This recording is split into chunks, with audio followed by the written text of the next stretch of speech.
Selamat datang di channel Layar Drama Keluarga. Jangan lupa klik tombol subscribe, like, dan komen hadir dan dari kota mana saja agar bisa saling berbagi cerita dan berbagi solusi untuk setiap masalah dalam berumah tangga. Baik, kita lanjut ke cerita penuh makna di channel ini. 1 jam sebelum akad dimulai, aku menerima sebuah surat dari wanita yang tidak kukenal. Di bagian depan amplopnya tertulis, "Untuk Nara, baca sebelum kamu menjadi istrinya." Saat itu aku sudah duduk di ruang rias dengan kebaya putih. Wajahku sudah selesai dirias, dan di luar sana keluarga besar mulai menunggu namaku dipanggil. Aku pikir surat itu hanya kiriman orang iseng yang ingin mengganggu hari bahagiaku. Tapi begitu kalimat pertamaku baca, dadaku langsung sesak. Wanita itu menulis, "Kalau hari ini kamu tetap menikah dengannya, kamu akan menjadi istri dari pria yang tadi malam masih memanggilku rumahnya. Namaku Nara Adistia." Hari itu seharusnya menjadi hari paling indah dalam hidupku. Setelah hampir 2 tahun mengenal Ravindra Mahesa, akhirnya kami sampai di hari akad. Semua persiapan sudah selesai. Gedung sudah dihias, kursi tamu sudah penuh, keluarga besar sudah datang, dan penghulu sudah menunggu. Di ruang rias, aku duduk di depan cermin sambil mencoba menenangkan napas. Riasanku terlihat rapi, kebayaku putih bersih, dan semua orang bilang aku tampak cantik. Tapi entah kenapa, sejak pagi ada rasa tidak nyaman yang terus menekan dadaku. Seperti ada sesuatu yang belum ku tahu sedang bergerak mendekat. Ibuku, Sasmita Rengganis, bolak-balik masuk ke ruang rias. Ia merapikan ujung kerudungku, memeriksa lipstikku, lalu berkata bahwa aku tidak boleh menangis sebelum akad. Menurut ibu, air mata pengantin harus ditahan dulu sampai semuanya sah. Aku hanya tersenyum kecil. Ibu sangat menjaga nama baik keluarga. Baginya, acara hari itu bukan hanya pernikahan, tetapi juga kehormatan keluarga di depan banyak orang. Ayahku, Bagaskara Wicaksana, lebih banyak berada di luar ruangan. Ayah memang tidak banyak bicara, tetapi sejak pagi beberapa kali ia melihatku dari pintu, lalu mengangguk pelan, seolah ingin berkata bahwa ia ada di sana untukku. Ravindra, calon suamiku, adalah pria yang selama ini ku percaya. Ia selalu terlihat tenang, sopan, dan meyakinkan. Di depan orang tuaku, ia pandai membawa diri. Ia tidak pernah berbicara terlalu keras, selalu mencium tangan ibu, dan selalu menjawab pertanyaan ayah dengan penuh hormat. Banyak orang berkata aku beruntung karena Ravindra terlihat matang dan siap menjadi kepala keluarga. Aku pun percaya. Aku percaya saat ia berkata ingin membangun rumah tangga denganku. Aku percaya saat ia bilang masa lalunya sudah selesai. Aku percaya saat ia mengatakan bahwa setelah menikah, tidak akan ada rahasia di antara kami. Namun, mungkin sejak awal aku hanya percaya pada bagian yang ingin ku dengar. Ada beberapa hal kecil yang dulu sering kuabaikan. Ravindra sering keluar ruangan saat menerima telepon. Beberapa kali ia membatalkan janji dengan alasan urusan pekerjaan mendadak. Pernah juga ia pulang larut setelah bilang menemani ibunya mengurus keluarga. Aku sempat bertanya, tetapi jawabannya selalu terdengar rapi. Ia pandai membuat curigaku berubah menjadi rasa bersalah. Ia selalu berkata, "Nara, kalau kamu tidak percaya padaku, bagaimana kita bisa menikah?" Setiap kali ia mengatakan itu, aku memilih diam. Sahabatku, Sahira Laksmi, duduk di dekat meja rias sambil memperhatikanku dari pantulan cermin. Ia mengenalku terlalu baik. Sejak pagi ia beberapa kali bertanya apakah aku benar-benar siap. Aku menjawab siap, meski tanganku terasa dingin. Sahira tidak memaksaku bicara. Ia hanya berkata pelan, "Kalau ada yang terasa janggal, jangan pura-pura kuat cuma karena semua orang sudah datang." Aku sempat tertawa kecil dan berkata bahwa ia terlalu serius. Tapi beberapa menit kemudian, kata-katanya seperti menjadi tanda yang tidak sengaja ia ucapkan lebih dulu. Ketukan di pintu ruang rias datang saat panitia mulai memberitahu bahwa akad akan segera dimulai. Seorang petugas gedung masuk membawa amplop putih gading. Amplop itu tidak besar, tetapi bentuknya sangat rapi. Di bagian depan tidak ada nama pengirim. Hanya ada tulisan tangan yang ditujukan kepadaku. "Untuk Nara, baca sebelum kamu menjadi istrinya." Petugas itu berkata bahwa ada seorang perempuan menitipkannya di meja penerima tamu, lalu langsung pergi sebelum ditanya lebih jauh. Ruangan mendadak sunyi. Ibu cepat mendekat dan mengambil amplop itu dari tanganku.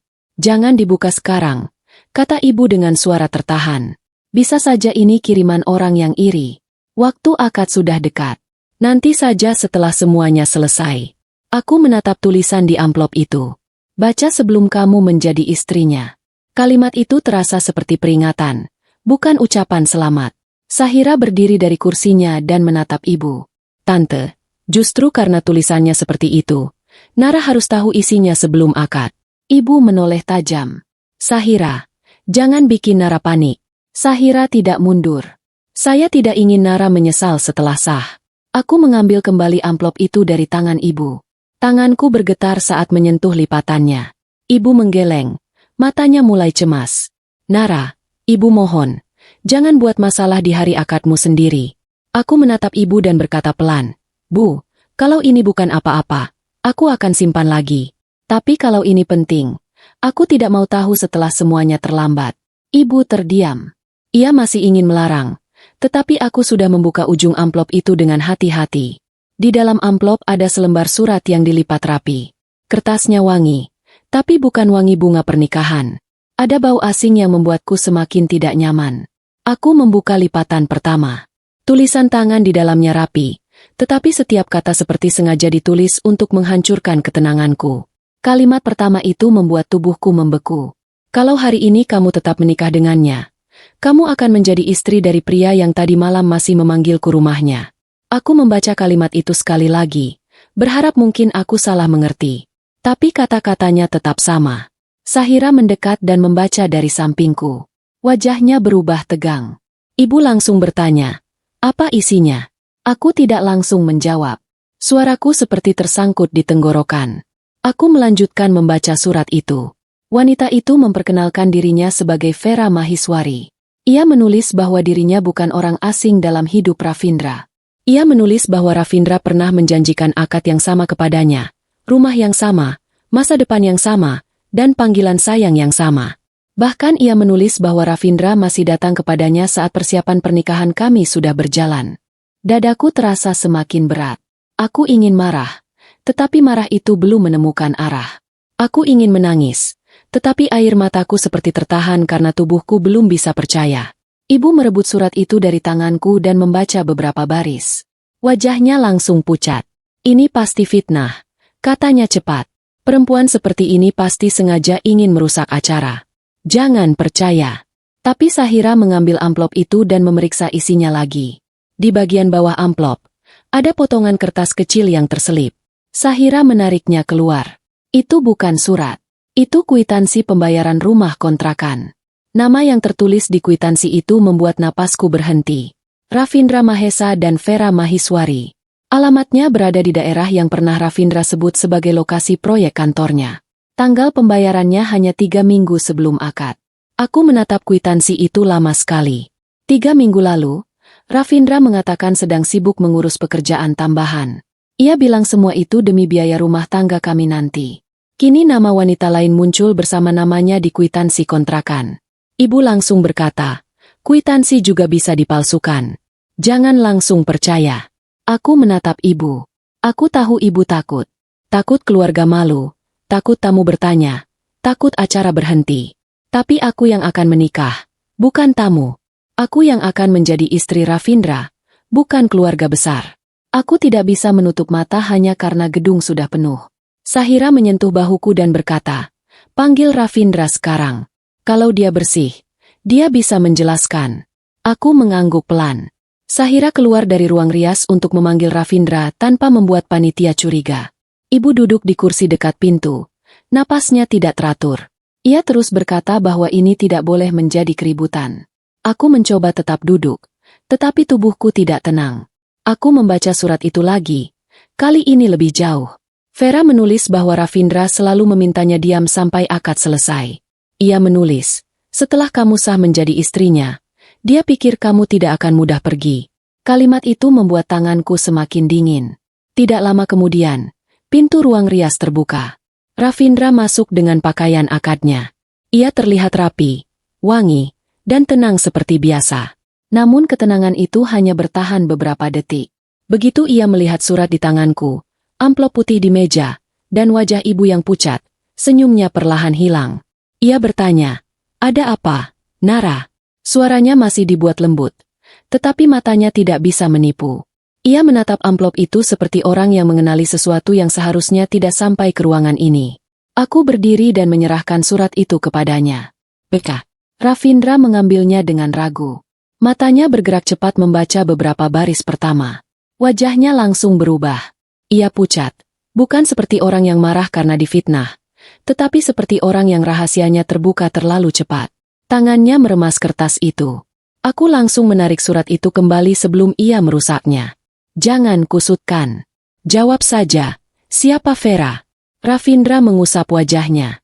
Nara, ini tidak seperti yang kamu pikirkan. Kalimat itu membuat dadaku semakin sakit. Karena aku belum mengatakan apa yang kupikirkan.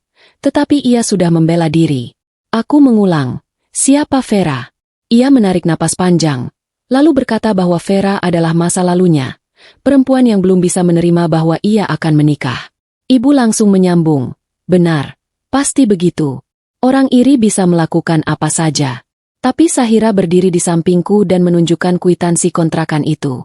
Kalau masa lalu, kenapa ada kwitansi atas nama kalian 3 minggu sebelum akad? Ravindra menatap kwitansi itu, dan untuk beberapa detik ia benar-benar kehilangan kata-kata. Lalu ia berkata bahwa itu hanya bantuan. Vera sedang kesulitan, dan ia menolong karena kasihan.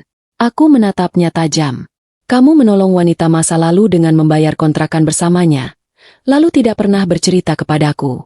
Ravindra mendekat, mencoba menggenggam tanganku. Aku langsung mundur. Jangan sentuh aku sebelum kamu menjelaskan semuanya. Wajah Ravindra berubah tegang. Nara, kita bicara setelah akad. Tamu sudah menunggu. Aku tidak mau kamu dipermalukan karena surat dari perempuan yang tidak jelas. Aku menatapnya lama. Kenapa semua orang lebih takut aku malu daripada takut aku salah menikah? Ruangan itu sunyi. Ravindra menatap ibu seperti meminta bantuan. Ibu hampir bicara. Tetapi Sahira mendahului. Setelah akad, posisi Nara berubah. Dia tidak semudah sekarang untuk mundur. Jadi kalau ada kebenaran, harus dibuka sebelum sah. Ravindra tiba-tiba bergerak cepat, mencoba merebut amplop dari meja. Sahira lebih cepat menariknya. Ravindra langsung membentak. Sahira, jangan ikut campur. Aku terkejut karena selama ini ia selalu sopan kepada sahabatku. Tapi hari itu, wajah aslinya mulai muncul. Sahira tidak gentar. Aku ikut campur karena kamu hampir menikahi sahabatku sambil membawa surat dari perempuan lain di belakangmu. Saat suasana semakin panas, pintu kembali terbuka. Renata Maheswari, Ibu Ravindra, masuk dengan wajah cemas. Ada apa ini? Penghulu sudah siap. Tapi saat matanya melihat amplop putih gading di tangan Sahira, wajahnya berhenti sesaat. Aku menangkap perubahan itu. Renata tidak terlihat seperti orang yang baru melihat benda asing. Ia terlihat seperti orang yang takut benda itu sampai ke tanganku. Aku menatap calon mertuaku dan bertanya pelan, Tante kenal Vera? Renata terdiam terlalu lama. Lalu ia tersenyum kaku dan berkata, Nak, jangan biarkan perempuan seperti itu merusak hari besar kalian. Kalimat itu membuat dadaku semakin dingin. Aku belum menyebut bahwa Vera perempuan yang merusak. Aku hanya bertanya apakah Tante mengenalnya. Renata menatap Ravindra, lalu kembali menatapku. Tamu sudah menunggu. Nara, hal seperti ini tidak perlu dibahas sekarang. Aku memegang surat itu lebih erat. Di luar ruangan, panitia mengetuk pintu dan memberitahu bahwa akad akan segera dimulai. Di dalam ruangan, calon suamiku, calon mertuaku, ibuku, dan sahabatku menatapku dengan harapan yang berbeda. Sebagian ingin aku berhenti membaca. Sebagian ingin aku membuka semuanya. Aku menatap Ravindra. Kalau Vera hanya masa lalu, kenapa kamu dan ibumu sama-sama takut surat ini dibaca sampai selesai? Ravindra tidak menjawab. Renata maju selangkah. Suaranya berubah lebih rendah. Nara, jangan membuat keputusan yang akan kamu sesali seumur hidup. Aku menatapnya dan berkata pelan. Justru karena itu saya harus membaca surat ini sampai selesai.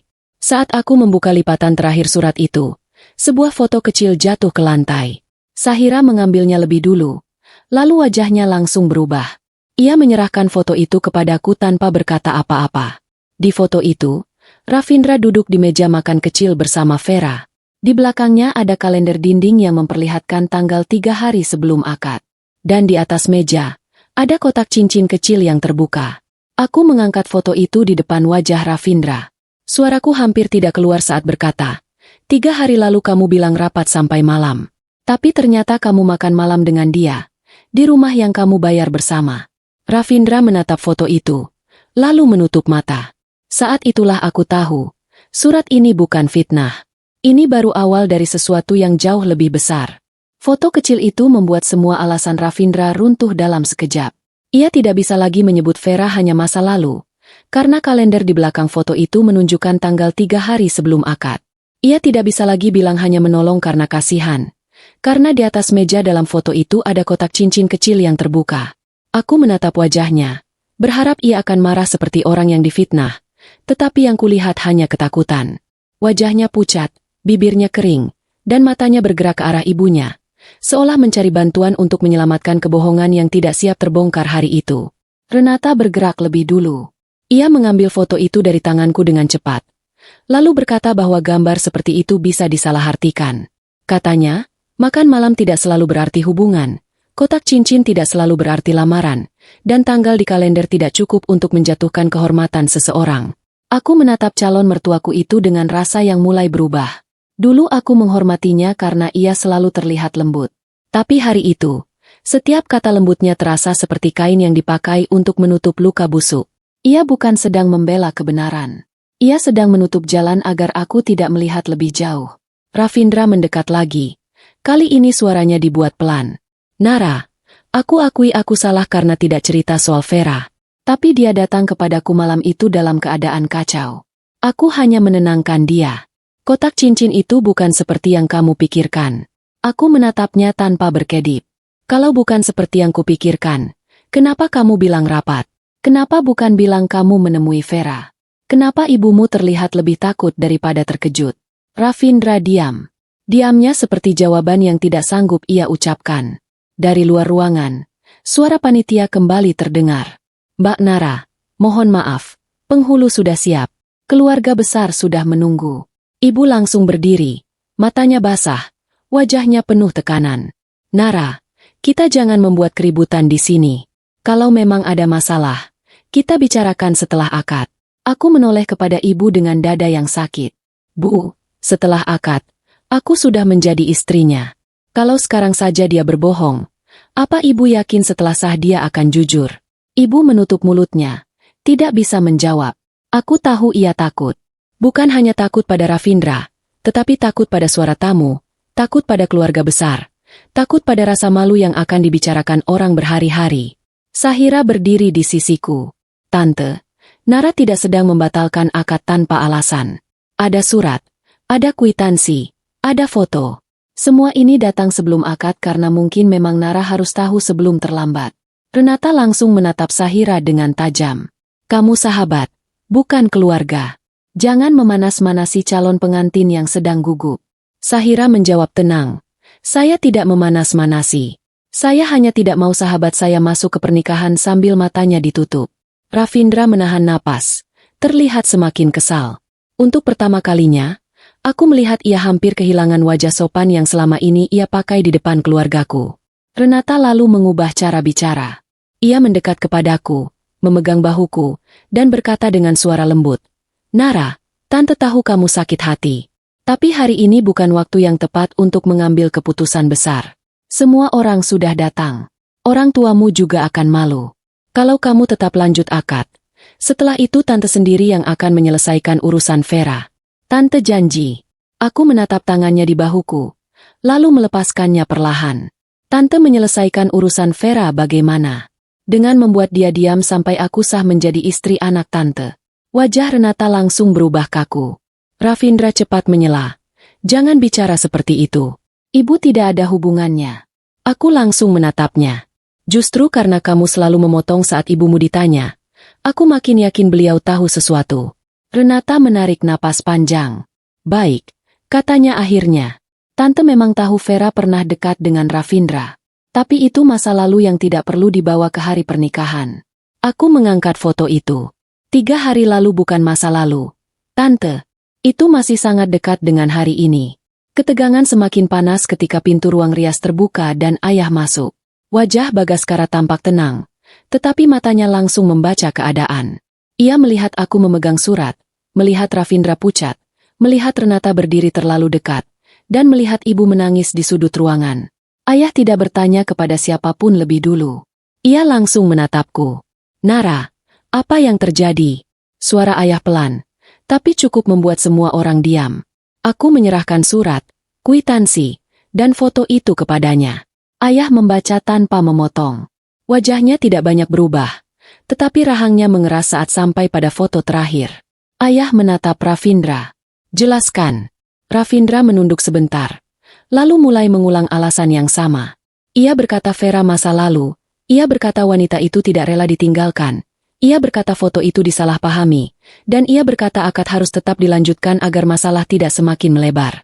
Ayah mendengarkan sampai selesai, lalu bertanya, kalau kamu tidak bersalah, kenapa kamu ingin masalah ini ditunda sampai anak saya sah menjadi istrimu?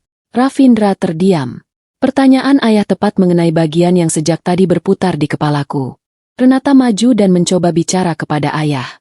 Pak Bagaskara, kita semua orang tua. Kita paham, anak muda kadang punya masa lalu. Jangan sampai acara sebesar ini rusak hanya karena satu perempuan yang sakit hati. Ayah menatapnya dingin. Saya tidak sedang mempermasalahkan masa lalu. Saya mempermasalahkan kebohongan yang masih hidup sampai hari akad. Kalau anak ibu memang bersih, biarkan Nara membaca semua surat itu sampai selesai. Renata tidak langsung menjawab. Ravindra justru bergerak cepat ke arah amplop di tangan Sahira. Tetapi ayah langsung menahan tangannya. Jangan sentuh bukti apapun. Ruangan itu hening. Untuk pertama kalinya, Ravindra terlihat benar-benar terpojok. Ia menatapku dengan mata merah. Nara, aku mohon, jangan teruskan. Aku mencintaimu. Aku memang pernah salah. Tapi aku memilih kamu. Aku mendengar kata cinta itu, tetapi rasanya tidak lagi sampai ke hatiku. Aku bertanya pelan, kalau kamu memilih aku, kenapa kamu masih menemui Vera? Kalau kamu memilih aku, kenapa kamu membayar kontrakan atas nama kalian? Kalau kamu memilih aku, kenapa 3 hari lalu ada kotak cincin di meja makan kalian? Ravindra tidak menjawab satupun. Ibu menangis semakin keras. Ayah menoleh kepada panitia yang masih berdiri cemas di dekat pintu. Sampaikan kepada penghulu dan keluarga. Akad ditunda sementara. Panitia mengangguk gugup lalu pergi. Renata langsung berkata dengan suara naik, Pak Bagaskara, keputusan itu terlalu berlebihan. Tamu sudah menunggu. Keluarga kami akan dipermalukan. Ayah menjawab tanpa meninggikan suara. Lebih baik acara ditunda daripada anak saya diserahkan kepada pria yang tidak bisa menjawab pertanyaan sederhana. Ravindra tiba-tiba berlutut di depanku. Tindakan itu membuat ibu terkejut. Renata menutup mata, dan Sahira langsung menarikku sedikit ke belakang. Ravindra menggenggam kedua tangannya di depan dada. Nara, aku salah. Aku seharusnya jujur. Tapi aku takut kehilangan kamu. Vera terus mengancamku. Dia ingin menghancurkan kita. Aku hanya mencoba menenangkan keadaan sampai akad selesai. Aku menatapnya lama. Lagi-lagi akad selesai. Semua orang terus mengulang kata itu, seolah akad adalah garis aman bagi mereka, dan garis bahaya bagiku. Aku berkata pelan, kenapa semuanya harus menunggu sampai akad selesai? Ravindra, kenapa bukan sekarang? Ia mengangkat wajah, matanya basah. Karena kalau kamu dengar semuanya sekarang, kamu pasti pergi. Jawaban itu keluar begitu saja dari mulutnya. Satu kalimat yang membuat ruangan langsung sunyi. Ravindra sadar ia salah bicara, tetapi terlambat. Aku mundur 1 langkah. Jadi memang ada semuanya yang belum kudengar. Sahira mengambil surat itu lagi. Tangannya mencari bagian lipatan yang belum sempat kubaca. Di dalam amplop ternyata ada sisi lain yang direkatkan tipis. Sahira membukanya perlahan. Dari sana jatuh selembar kertas pemeriksaan dengan kop sebuah klinik. Ia membacanya sebentar. Lalu wajahnya berubah pucat. Aku mengambil kertas itu dari tangannya. Nama yang tertulis di sana adalah Vera Mahiswari. Tanggalnya 2 bulan sebelum akad. Dan di bagian keterangan, tertulis pemeriksaan kehamilan. Aku menatap Ravindra. Kali ini suaraku nyaris tidak keluar. Vera hamil. Ravindra memejamkan mata. Renata langsung berkata cepat. Itu belum tentu anak Ravindra. Tapi kalimat itu justru menjadi pengakuan bahwa mereka sudah tahu. Ayah menatap Renata tajam. Jadi ibu sudah tahu wanita itu hamil. Renata terdiam. Ibu terduduk lemas di kursi. Sahira memegang lenganku agar aku tidak jatuh. Aku menatap pria yang hampir menjadi suamiku itu. Kamu tahu dia hamil. Ravindra berbisik. Aku belum yakin anak itu anakku. Dadaku seperti ditusuk. Jadi kamu tahu semua ini, tapi tetap berdiri di sini untuk akad denganku. Ravindra mencoba mendekat, tetapi ayah langsung menghalangi. Jangan mendekat. Di saat semua orang belum pulih dari kertas pemeriksaan itu, ponselku bergetar. Nomor tidak dikenal mengirim pesan singkat. Bunyinya, surat pertama hanya untuk menghentikanmu. Kalau kamu ingin tahu kenapa dia harus menikahimu hari ini, buka lembar perjanjian di dasar amplop. Jangan biarkan Renata mengambilnya. Aku menatap amplop di tangan Sahira. Renata juga melihat ke arah yang sama. Wajahnya langsung berubah. Sebelum siapapun bergerak, Sahira merobek lapisan dasar amplop dan menarik keluar selembar dokumen yang terlipat kecil. Saat dokumen itu terbuka, nama Ravindra, nama keluargaku, dan angka utang yang besar tertulis jelas di sana. Aku belum sempat membaca seluruhnya, tetapi satu kalimat di bagian bawah membuat nafasku berhenti. Setelah Narasah menjadi istri, keluarga Bagaskara tidak akan mudah menolak bantuan modal. Kalimat di bagian bawah dokumen itu membuat seluruh tubuhku terasa dingin. Setelah Narasah menjadi istri, keluarga Bagaskara tidak akan mudah menolak bantuan modal. Aku membaca ulang kalimat itu, pelan, seolah berharap mataku salah menangkap kata. Tapi tulisan itu tetap sama. Nama Ravindra tertulis di sana. Nama keluargaku juga ada. Bahkan angka utang yang tercantum membuat napasku terasa berat. Aku menatap pria yang hampir menjadi suamiku itu, dan untuk pertama kalinya aku sadar, mungkin aku bukan hanya dikhianati sebagai calon istri. Aku mungkin sedang dijadikan pintu masuk untuk menyelamatkan masalah keuangan keluarganya. Ayah mengambil dokumen itu dari tanganku. Ia membaca dengan tenang, tetapi wajahnya semakin keras dari detik ke detik. Ibu berdiri di sampingku dengan tangan menutup mulut. Sementara Sahira menatap Renata yang sejak tadi tampak semakin gelisah. Ravindra masih berlutut, tetapi kini lututnya tidak lagi terlihat seperti penyesalan. Ia terlihat seperti orang yang kehabisan jalan. Ayah akhirnya menatapnya dan berkata, "Jadi ini alasan kamu memaksa akad tetap berjalan." Ravindra cepat menggeleng. "Bukan begitu, Om. Itu hanya rencana usaha setelah menikah. Saya memang ingin membangun masa depan dengan Nara." Ayah meletakkan dokumen itu di meja rias. "Masa depan dengan Nara, atau masa depan keluargamu yang sedang tenggelam utang?" Suara ayah tidak keras, tapi cukup membuat Ravindra terdiam. Renata langsung maju. "Pak Bagaskara, jangan salah paham. Setiap keluarga pasti punya rencana setelah anak-anaknya menikah. Ravindra ingin mandiri, ingin usaha, dan tentu wajar kalau ia berharap dukungan dari keluarga." Aku menatap Renata. Tante menyebut utang sebesar itu sebagai rencana usaha. Renata menatapku, lalu berkata, "Nara, kamu akan menjadi bagian dari keluarga kami. Sudah seharusnya suami istri saling membantu." Aku menjawab pelan, "Saya belum menjadi istrinya, Tante. Dan saya tidak mau dijadikan istri hanya supaya keluarga saya sulit menolak." Ravindra berdiri perlahan. Wajahnya mulai berubah, bukan lagi memohon, tetapi tersinggung. "Nara, kamu terlalu jauh. Aku memang punya masalah keuangan, tapi bukan berarti aku menikahimu karena uang. Aku mencintaimu." Aku tertawa kecil, tetapi rasanya pahit. "Kamu mencintaiku, tapi kamu menyembunyikan Vera. Kamu mencintaiku, tapi kamu tahu dia hamil. Kamu mencintaiku, tapi di dalam amplop ini ada rencana agar keluargaku tidak mudah menolak setelah aku sah jadi istrimu." Ravindra menatapku dengan mata merah. "Semua itu terlihat buruk karena kamu mendengarnya dari Vera. Dia memang ingin menghancurkan aku." Sahira langsung mengambil ponselnya. "Kalau begitu kita cari tahu siapa Vera sebenarnya." Ravindra menoleh tajam. "Tidak perlu." Sahira tidak peduli. Ia mengetik nama Vera Mahiswari, lalu mulai mencari dari media sosial dan beberapa jejak lama. Aku berdiri di sampingnya, melihat layar dengan jantung berdebar. Tidak butuh waktu lama sampai beberapa foto muncul. Vera tampak cantik, tenang, dengan wajah yang tidak terlihat seperti wanita yang sengaja membuat keributan. Ada foto lama dirinya di depan sebuah rumah kecil, dan di belakangnya tampak pagar yang sama seperti alamat di kwitansi kontrakan. Ada juga unggahan samar yang bertuliskan, "Dijanjikan pulang, tapi ditinggalkan di rumah yang sama." Aku menatap Ravindra. "Kamu bilang dia masa lalu, tapi rumah kontrakan itu masih aktif 3 minggu lalu." Ravindra menjawab cepat, "Aku hanya membantu biaya tempat tinggalnya karena dia terus mengancam. Aku tidak mau dia mengganggu kamu." Sahira membalas, Membantu dengan nama kalian berdua di kwitansi. Renata langsung memotong. Itu teknis saja. Jangan membuat sesuatu yang sederhana terlihat kotor. Sahira menatapnya tajam. Yang membuat ini kotor bukan kami, Bu. Yang membuat kotor adalah orang yang menyembunyikannya sampai 1 jam sebelum akad. Ibu tiba-tiba menangis pelan.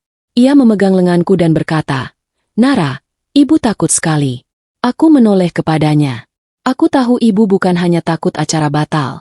Ibu takut aku hancur. Tapi ia juga takut semua orang di luar tahu. Aku menggenggam tangannya. Bu, aku juga takut. Tapi aku lebih takut kalau aku tetap maju hanya karena semua orang sudah duduk menunggu. Ibu tidak menjawab. Air matanya turun. Lalu ia mengangguk kecil. Untuk pertama kalinya hari itu, ibu tidak lagi memintaku diam. Sahira terus menggulir layar. Ia menemukan satu foto dari akun lama seorang teman Vera. Foto itu diambil di sebuah acara kecil. Mungkin ulang tahun atau makan malam. Di foto itu, Ravindra berdiri di samping Vera. Tangannya merangkul bahu Vera.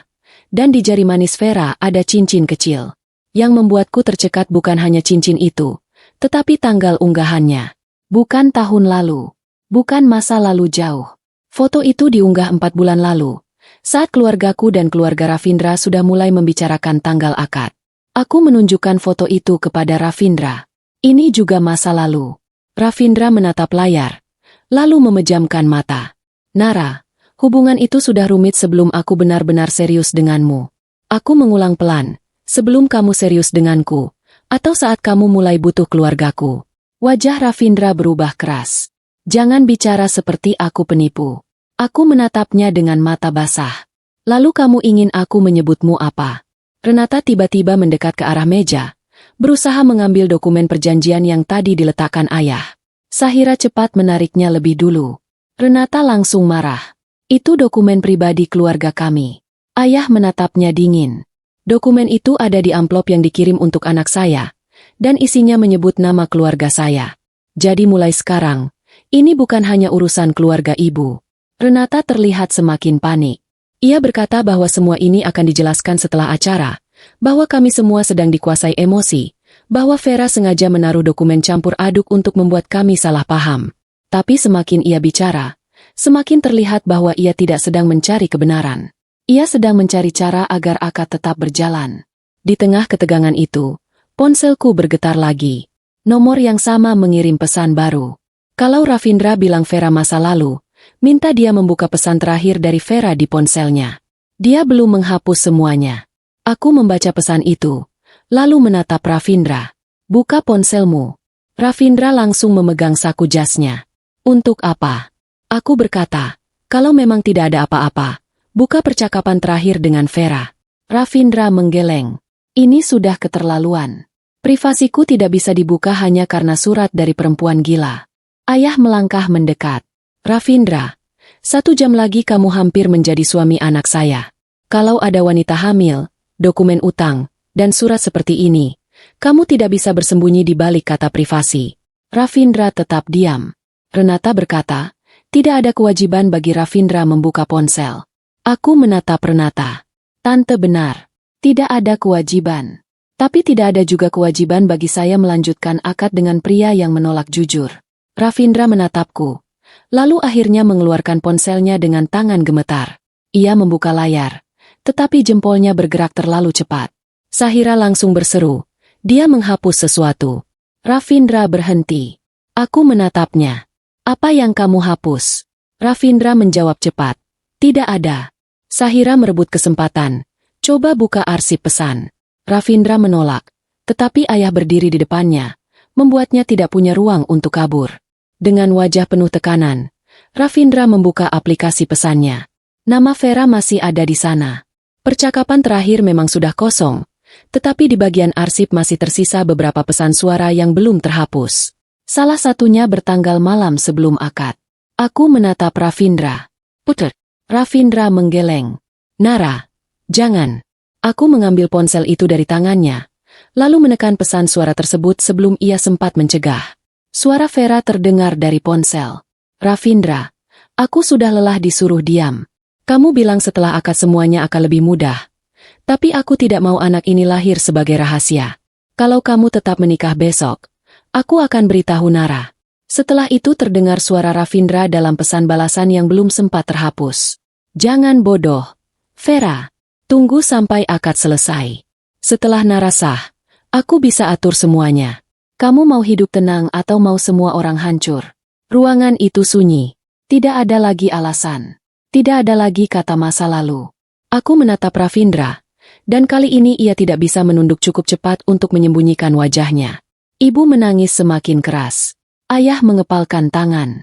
Renata memejamkan mata seperti orang yang baru melihat semua pintu keluar tertutup. Aku menyerahkan ponsel itu kembali ke meja. Jadi semalam kamu masih menyuruh Vera diam sampai aku sah? Ravindra berbisik. Aku panik. Aku tidak tahu harus bagaimana. Aku menjawab pelan. Kamu tahu harus bagaimana. Kamu hanya memilih jalan yang paling menguntungkanmu. Sebelum Ravindra sempat membalas, pintu ruang rias kembali diketuk. Panitia membuka sedikit pintu dengan wajah sangat gugup. Pak, Bu, mohon maaf. Ada seorang wanita di luar gedung. Dia mengaku bernama Vera Mahiswari, dan dia bilang kalau tidak diizinkan masuk, dia akan membaca surat kedua di depan semua tamu. Nama Vera Mahiswari yang disebut panitia membuat ruang rias itu seperti kehilangan udara. Wanita yang sejak tadi disebut masa lalu, perempuan gila, dan perusak acara, ternyata sudah berdiri di luar gedung, membawa surat kedua yang katanya akan ia baca di depan semua tamu jika tidak diizinkan masuk. Ravindra langsung berdiri dengan wajah panik. Renata lebih cepat bergerak menuju pintu, lalu berkata kepada panitia agar wanita itu segera diusir. Tapi sebelum panitia sempat mengangguk, ayah menghentikannya. Jangan usir siapapun. Kalau wanita itu membawa kebenaran yang sejak tadi ditutup, dia berhak bicara. Renata menoleh tajam kepada ayah. Pak Bagaskara, ini acara keluarga. Jangan biarkan perempuan itu membuat pertunjukan. Ayah menatap Renata dengan wajah dingin. Pertunjukan ini sudah dimulai sejak anak ibu datang ke sini membawa kebohongan. Sekarang kita hanya akan mendengar bagian yang selama ini disembunyikan. Ravindra mendekatiku. Suaranya dibuat rendah. Nara, tolong jangan. Kamu tidak tahu Vera seperti apa. Dia bisa bicara apa saja untuk menghancurkan aku. Aku menatapnya lama. Kalau dia berbohong, kamu bisa membantah di depan kami. Tapi kalau kamu melarang dia bicara, aku makin yakin kamu takut. Sahira berdiri di sampingku sambil memegang amplop pertama dan dokumen yang sudah kami temukan. Ia berbisik agar aku tetap dekat dengan ayah. Karena wajah Ravindra mulai berubah seperti orang yang kehabisan kendali. Ibu duduk di kursi, tangannya gemetar. Tetapi kali ini ia tidak lagi menyuruhku diam. Aku tahu. Di dalam hatinya masih ada rasa takut terhadap malu. Tapi setelah mendengar pesan suara Ravindra kepada Vera, ibu tidak bisa lagi berpura-pura bahwa semua ini hanya salah paham. Ayah meminta panitia membawa Vera ke ruang samping, bukan ke ruang utama.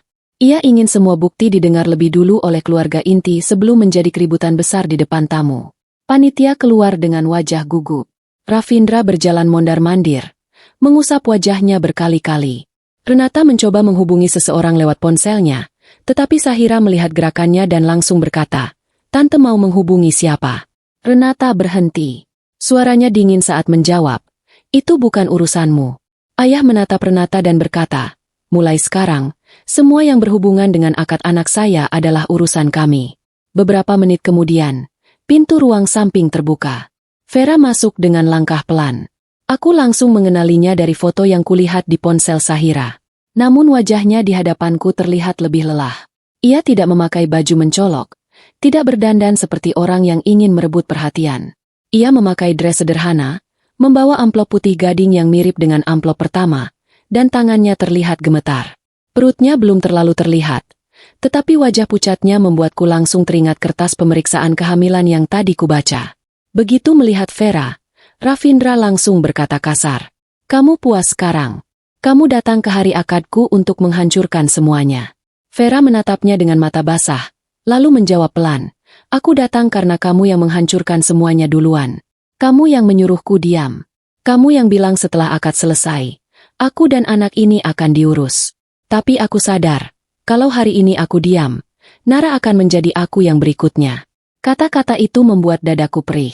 Aku ingin membenci Vera sepenuhnya. Ia adalah wanita lain dalam hidup calon suamiku. Ia pernah menerima Ravindra ketika Ravindra seharusnya mempersiapkan pernikahan denganku. Tapi melihat cara Ravindra membentaknya, melihat cara Renata menatapnya seperti kotoran yang harus disingkirkan, aku mulai mengerti bahwa Vera juga sedang dibuang setelah dipakai. Bukan berarti ia tidak salah. Tapi pusat dari semua luka ini tetap Ravindra. Renata maju mendekati Vera. Kamu sudah kirim surat, sudah membuat keributan. Sekarang mau apa lagi? Uang. Vera menatap Renata, lalu menggeleng. Saya pernah mau uang karena saya takut tidak bisa hidup sendiri. Tapi sekarang saya tidak datang untuk uang. Saya datang supaya Nara tahu siapa kalian sebelum dia sah masuk ke keluarga ini. Renata tertawa kecil. Kamu bicara seolah kamu korban. Padahal kamu tahu Ravindra akan menikah. Vera menunduk sebentar, lalu berkata, saya memang salah karena percaya pada pria yang masih menyiapkan akad dengan perempuan lain. Tapi Bu Renata juga tahu saya hamil, dan ibu tetap menyuruh saya pergi. Aku langsung menatap Renata. Tante sudah tahu Vera hamil. Renata tidak menjawab. Diamnya kali ini lebih tajam dari pengakuan. Ayah melangkah mendekat. Jawab, Bu Renata.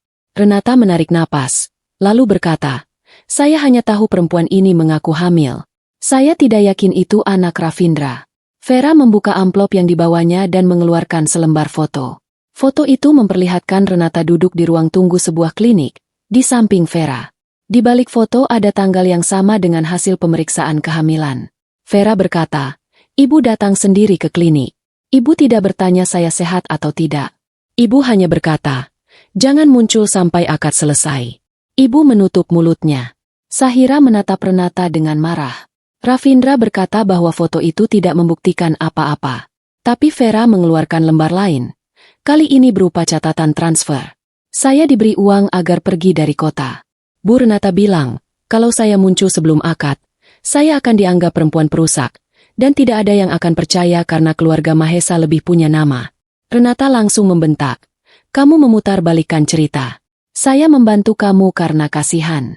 Vera menggeleng, kalau ibu kasihan, ibu tidak akan menyuruh saya menyembunyikan anak ini. Aku merasa lututku hampir lemas. Semua ini sudah jauh melewati perselingkuhan. Calon mertuaku bukan hanya tahu. Ia ikut menjaga rahasia itu agar aku tetap masuk ke akad. Ia tahu ada wanita lain. Ia tahu ada kehamilan. Ia tahu ada utang. Namun ia tetap tersenyum kepadaku, memanggilku anak, dan memintaku percaya pada keluarganya. Ayah menatap Ravindra. Kamu masih mau menyebut semua ini fitnah? Ravindra menjawab dengan suara pecah. Aku bingung, Om. Aku tertekan. Semua datang bersamaan. Utang, Vera, acara, keluarga. Aku tidak tahu harus bagaimana. Aku menatapnya. Kamu tahu harus bagaimana, Ravindra. Kamu bisa jujur. Kamu bisa membatalkan sendiri. Kamu bisa mengakui Vera. Tapi kamu memilih tetap berdiri di sini dan menunggu aku mengucap sah. Ravindra menatapku dengan mata merah. Karena aku takut kehilangan kamu. Aku menjawab pelan, bukan. Kamu takut kehilangan jalan keluar. Vera lalu mengeluarkan surat kedua dari amplopnya. Di bagian depan tertulis, buka jika Ravindra membantah semua. Ia menyerahkannya kepadaku. Tanganku gemetar saat menerima surat itu. Ravindra langsung maju, tetapi ayah menahan bahunya. Renata berkata dengan suara tajam, Nara, kalau kamu buka surat itu, semuanya akan semakin hancur. Aku menatapnya. Semuanya sudah hancur. Tante, bedanya. Sekarang saya tahu siapa yang merobohkannya. Aku membuka lipatan pertama surat itu. Di dalamnya bukan hanya tulisan Vera, tetapi salinan percakapan Ravindra dan Renata. Sahira membacanya dari sampingku.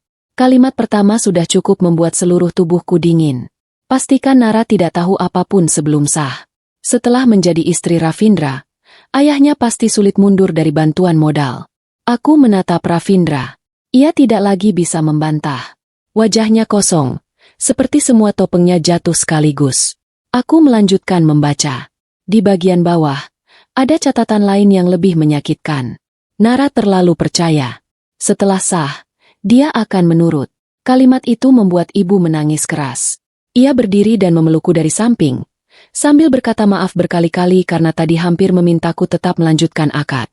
Aku tidak bisa menjawab. Aku hanya menatap Ravindra, pria yang beberapa menit lagi hampir kupanggil suami, tetapi ternyata membicarakanku seperti orang yang bisa diatur setelah terikat. Dari luar ruangan, Suara tamu semakin ramai. Panitia kembali datang dan berkata bahwa penghulu meminta kepastian. Akad dimulai atau ditunda. Ravindra menatapku dengan wajah penuh permohonan. Nara, jangan bawa ini ke ruang utama. Kita selesaikan di sini. Aku menggenggam surat kedua itu erat-erat. Lalu aku berkata pelan, kamu ingin semuanya diselesaikan di sini karena kamu masih berharap tamu tidak tahu. Tapi aku tidak akan menutup kebenaran hanya supaya kamu tetap terlihat baik. Ayah berdiri di sampingku. Keputusan ada padamu. Nara, kalau kamu mau berhenti, ayah berdiri di depanmu.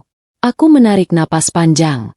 Tubuhku masih gemetar, tetapi hatiku mulai jelas. Aku menatap Ravindra dan Renata bergantian, lalu berkata, kita ke ruang utama. Bukan untuk akad, tapi untuk membaca surat ini di depan keluarga.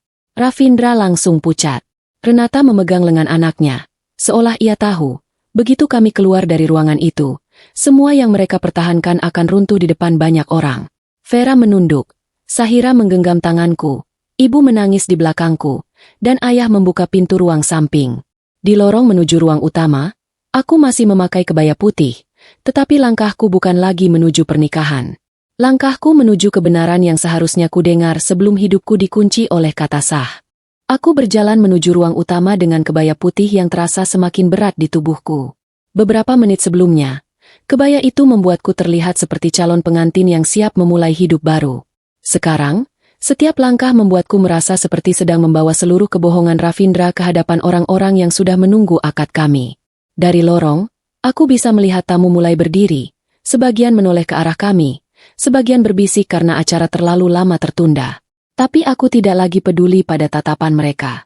Aku lebih takut hidupku hancur setelah sah, daripada malu beberapa menit di depan banyak orang. Ayah berjalan di sampingku. Wajahnya tenang, tetapi aku tahu ia menahan marah. Ibu berjalan di belakangku sambil terus mengusap air mata. Sahira menggenggam amplop pertama, sementara aku memegang surat kedua dari Vera. Ravindra dan Renata mengikuti dengan wajah pucat.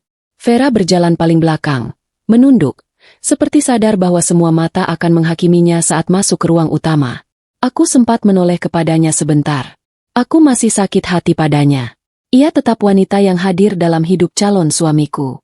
Tapi hari itu, aku juga tahu, Ravindra dan Renata menggunakan kesalahannya untuk menutup dosa yang jauh lebih besar. Saat kami masuk ke ruang utama, suara ruangan langsung mengecil. Penghulu duduk di depan meja akad. Beberapa keluarga besar dari kedua pihak sudah tampak gelisah. Dekorasi putih, bunga, dan meja yang disiapkan untuk ijab kabul membuat dadaku perih. Semua sudah siap untuk menjadikanku istri Ravindra. Hanya satu hal yang belum siap, kebenaran. Salah satu paman dari pihak Ravindra berdiri dan bertanya dengan nada tidak sabar. Sebenarnya ada apa ini? Kenapa akad belum dimulai? Renata langsung ingin menjawab, tetapi ayah mengangkat tangan dan menghentikannya. Ayah berkata dengan suara tegas, akad belum bisa dimulai. Ada hal penting yang harus diketahui keluarga sebelum anak saya menikah. Ruangan langsung riuh. Beberapa tamu mulai saling pandang. Ravindra mendekatiku dan berbisik, Nara, jangan lanjutkan. Kamu akan mempermalukan kita semua. Aku menatapnya. Kita semua, atau kamu dan ibumu. Ia terdiam. Kalimat itu cukup membuat wajahnya berubah. Aku tidak menunggu izinnya. Aku melangkah ke dekat meja akad, lalu menatap penghulu dan keluarga besar. Suaraku sempat bergetar, tetapi aku memaksa diriku tetap bicara. Saya minta maaf karena membuat semua orang menunggu. Tapi sebelum akad ini dimulai, saya harus memastikan bahwa saya tidak menikah dengan kebohongan. Beberapa orang langsung terkejut. Ibu menutup wajahnya, tetapi ayah berdiri tegak di sampingku. Aku membuka surat kedua dan membaca bagian awalnya. Surat itu berisi salinan percakapan Ravindra dan Renata. Kalimat pertama membuat ruangan menjadi sunyi. Pastikan Nara tidak tahu apapun sebelum sah. Setelah menjadi istri Ravindra, ayahnya pasti sulit mundur dari bantuan modal. Suara bisik-bisik langsung terdengar. Keluarga dari pihakku mulai berdiri. Keluarga Ravindra terlihat panik. Renata maju dan berkata bahwa itu fitnah, bahwa surat dari Vera tidak bisa dipercaya, bahwa wanita itu sengaja datang untuk menghancurkan pernikahan. Namun Vera maju satu langkah dan berkata pelan, kalau itu fitnah, kenapa ibu pernah mengirim saya uang agar saya pergi dari kota sampai akad selesai? Ruangan langsung kembali gaduh. Renata menatap Vera dengan marah, tetapi tidak segera membantah. Diamnya menjadi jawaban yang membuat banyak orang mulai melihat ke arahnya dengan curiga. Ravindra mencoba mengambil alih. Ia berdiri di depan keluarga besar dan berkata bahwa masalah ini hanya salah paham. Ia mengaku pernah dekat dengan Vera, tetapi hubungan itu sudah selesai. Ia juga mengaku punya masalah keuangan, tetapi membantah telah memanfaatkan aku. Suaranya terdengar meyakinkan bagi orang yang belum melihat semua bukti. Tapi aku sudah terlalu banyak mendengar kalimat setengah benar dari mulutnya. Aku mengangkat dokumen perjanjian utang yang tadi ditemukan di dasar amplop. Kalau ini cuma masalah keuangan biasa, kenapa ada catatan? Setelah Narasah menjadi istri, keluarga Bagaskara tidak akan mudah menolak bantuan modal. Ayah mengambil dokumen itu dan menunjukkannya kepada beberapa keluarga inti. Ia lalu berkata, beberapa minggu lalu Ravindra memang pernah membicarakan rencana kerja sama usaha setelah menikah. Saya mengira itu niat baik untuk membangun masa depan bersama Nara. Hari ini saya tahu, pembicaraan itu ternyata sudah disiapkan sebagai jalan untuk menutup utang. Ravindra langsung membantah, Om, saya tidak pernah berniat menipu. Saya hanya ingin memperbaiki keadaan. Ayah menatapnya tajam. Kalau niatmu baik, kamu datang sebelum akad dan bicara jujur. Bukan menyembunyikan wanita hamil, surat utang, dan rencana agar anak saya terikat lebih dulu. Kata wanita hamil membuat ruangan langsung heboh. Semua mata berpindah ke Vera. Ia berdiri dengan wajah pucat, tetapi tidak mundur. Renata langsung memanfaatkan keadaan. Lihat sendiri, perempuan itu datang membawa aib dan mengaku hamil. Kalian mau percaya pada wanita seperti dia? Vera menunduk sejenak, lalu mengangkat wajah. Saya memang salah karena percaya kepada Ravindra. Tapi anak ini tidak salah. Dan saya tidak akan membiarkan anak saya disembunyikan hanya supaya Ravindra bisa menikah dengan Nara dan menyelamatkan utangnya. Aku merasakan dadaku sakit mendengar itu. Bukan karena aku membela Vera, tetapi karena semakin jelas bahwa Ravindra selalu membuat wanita di sekitarnya menjadi alat. Vera dijadikan rahasia. Aku dijadikan jalan keluar. Ibu Ravindra menjadikan kami berdua sebagai penghalang yang harus diatur. Aku lalu membaca bagian lain dari surat kedua. Di sana tertulis kutipan percakapan Ravindra. Nara terlalu percaya. Setelah sah, dia akan menurut. Tangis ibu pecah saat kalimat itu kubaca. Ia berjalan mendekat dan memelukku dari samping. Maafkan ibu, Nara. Ibu hampir menyuruhmu tetap akad hanya karena takut malu. Aku menggenggam tangan ibu, tetapi mataku tetap menatap Ravindra. Ia tidak lagi melihatku dengan wajah memohon. Kini ada marah di matanya. Seperti ia tidak terima karena aku tidak mau menjadi perempuan yang mudah diatur seperti yang ia tulis dalam pesannya. Sahira kemudian membuka bukti lain dari amplop pertama. Kwitansi rumah kontrakan, foto makan malam 3 hari sebelum akad, hasil pemeriksaan kehamilan, dan pesan suara Ravindra kepada Vera. Pesan itu diputar di depan keluarga inti. Suara Ravindra terdengar jelas. Jangan bodoh, Vera. Tunggu sampai akad selesai. Setelah Nara sah, aku bisa atur semuanya. Suara itu membuat ruangan kembali hening. Tidak ada lagi yang bisa menyebut semuanya hanya surat fitnah. Itu suara Ravindra sendiri. Suara pria yang sebentar lagi hampir mengucap akad denganku. Ravindra tiba-tiba membentak. Cukup. Ia menatapku dengan wajah merah. Kamu senang sekarang, Nara. Kamu sudah membuat aku terlihat seperti penjahat di depan semua orang. Aku menatapnya tanpa mundur. Aku tidak membuatmu terlihat seperti apapun. Aku hanya membaca dan memutar apa yang kamu sendiri lakukan.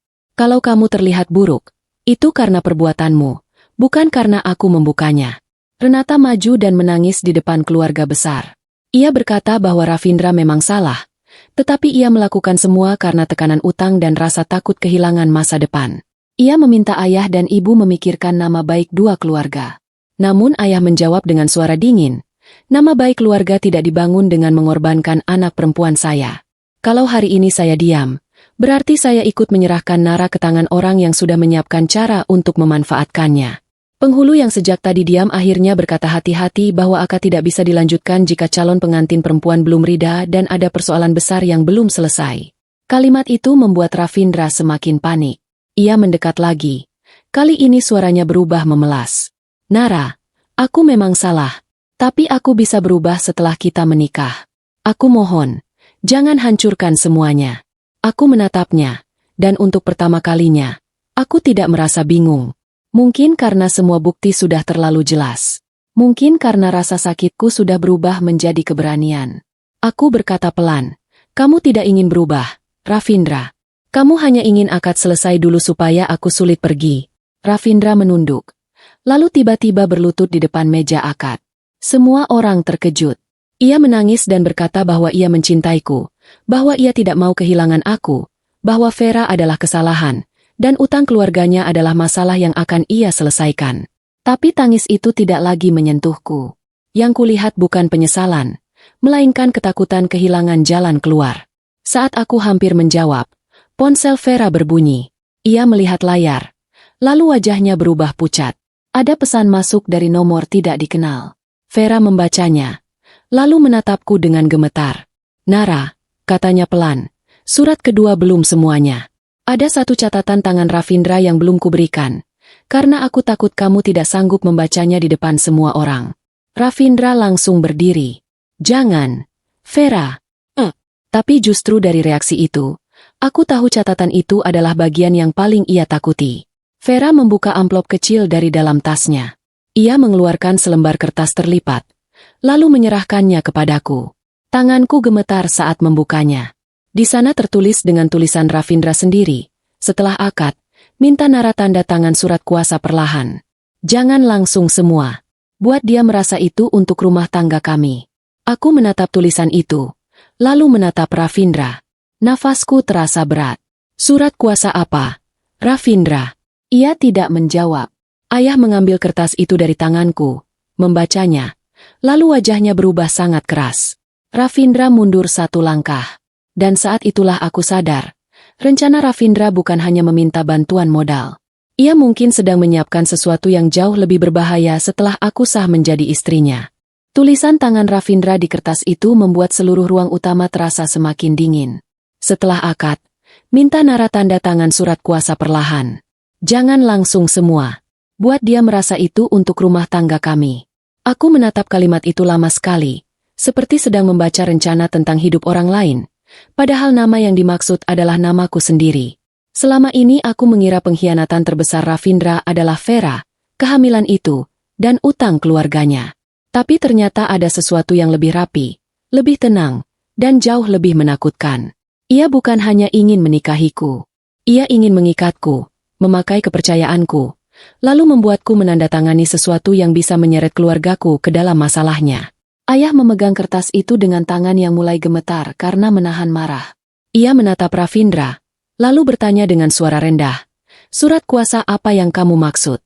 Ravindra tidak langsung menjawab. Ia menatap Renata, tetapi ibunya pun tampak kehilangan kata. Orang-orang di ruangan mulai berbisik. Beberapa keluarga dari pihakku berdiri, sementara keluarga Ravindra tampak saling pandang, seperti baru menyadari bahwa masalah ini bukan sekadar perselingkuhan sebelum akad. Aku melihat penghulu menunduk. Wajahnya jelas tidak nyaman berada di tengah rahasia yang semakin besar. Ravindra mencoba bicara, tapi suaranya tidak setenang tadi. "Itu catatan lama, Om. Tidak ada maksud buruk.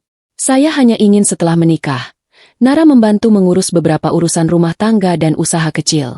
Ayah tertawa pendek, bukan karena lucu, tetapi karena jawaban itu terlalu hina untuk dipercaya. "Usaha kecil tidak membutuhkan catatan rahasia sebelum akad. Apalagi kamu menulis. Jangan langsung semua. Buat dia merasa itu untuk rumah tangga kami." Ayah melipat kertas itu kembali, lalu menatap Renata. "Ibu tahu soal ini." Renata membuka mulut, lalu menutupnya lagi. Diamnya cukup membuat ruang itu semakin gaduh. Aku menatap Ravindra. "Selama ini kamu sering bicara tentang rumah masa depan kita. Kamu bilang setelah menikah, semua harus atas nama bersama supaya aku merasa aman. Itu maksudmu?" Ravindra menggeleng cepat. "Tidak, Nara. Aku benar-benar ingin membangun hidup denganmu. Aku hanya tertekan. Aku punya utang, tapi aku tidak pernah berniat menyakitimu. Aku mendekat satu langkah. Tidak berniat menyakitiku. Tapi kamu menyiapkan surat kuasa sebelum aku sah jadi istrimu. Tidak berniat menyakitiku. Tapi kamu minta Vera diam sampai akad selesai. Tidak berniat menyakitiku. Tapi kamu menulis bahwa aku akan menurut setelah sah." Ravindra menatapku dengan mata merah. "Nara, aku panik. Aku salah. Tapi aku masih bisa memperbaikinya. Sahira tiba-tiba bicara dari sampingku. Orang panik tidak membuat rencana seteratur ini, Ravindra. Orang panik bisa salah bicara, bisa salah mengambil keputusan. Tapi kamu menyiapkan surat, utang, kontrakan, pesan, dan rencana tanda tangan setelah akad. Itu bukan panik. Itu strategi. Kalimat Sahira membuat beberapa orang dari pihak keluargaku mengangguk pelan. Aku merasakan dadaku sesak. Tetapi kali ini bukan hanya karena sedih. Ada rasa marah yang mulai berdiri lebih kuat daripada rasa sakit. Vera yang sejak tadi diam akhirnya maju. Tangannya memegang tas kecilnya erat-erat. Suaranya pelan, tetapi cukup terdengar. Ravindra pernah melakukan hal yang sama kepadaku. Ia meminta aku menandatangani beberapa dokumen kecil. Katanya untuk sewa kontrakan dan urusan usaha. Aku percaya karena dia bilang kami akan menikah. Setelah itu, beberapa tagihan datang atas namaku. Aku menatap Vera. Kamu tidak pernah cerita ini di surat pertama. Vera menunduk. Aku malu. Aku takut kamu mengira aku hanya perempuan bodoh yang masih mengejar pria seperti dia. Tapi setelah melihat dia hampir melakukan hal yang sama kepadamu, aku tidak bisa diam lagi. Ravindra langsung membentak. Jangan tambah cerita. Vera, kamu tanda tangan karena kamu sendiri mau membantu. Vera menatapnya dengan mata basah. Aku membantu karena kamu bilang aku calon istrimu.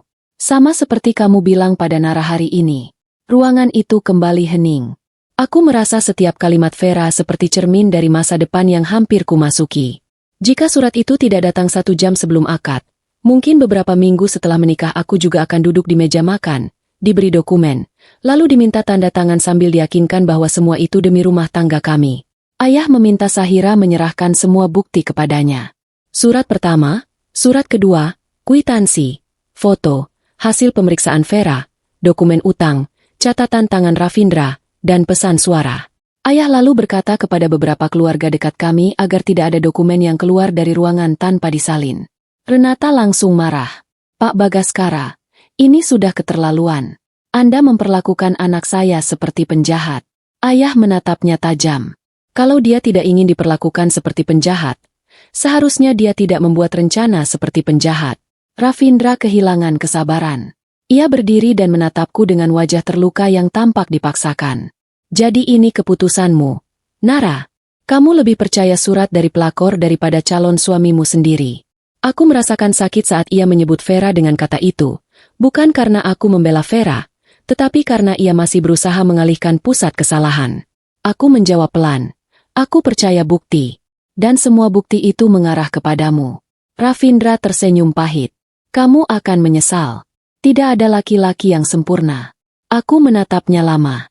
Aku tidak mencari laki-laki sempurna. Aku hanya tidak mau menikah dengan laki-laki yang menyiapkan jebakan sebelum akad. Ibu yang sejak tadi menangis tiba-tiba berdiri. Ia berjalan ke arahku, lalu memegang wajahku dengan kedua tangannya. Nara, dengarkan ibu. Jangan pikirkan tamu. Jangan pikirkan makanan, gedung, undangan, atau kata orang. Kalau hatimu bilang berhenti, berhentilah. Ibu tidak mau kehilangan anak ibu hanya karena takut malu. Air mataku langsung jatuh.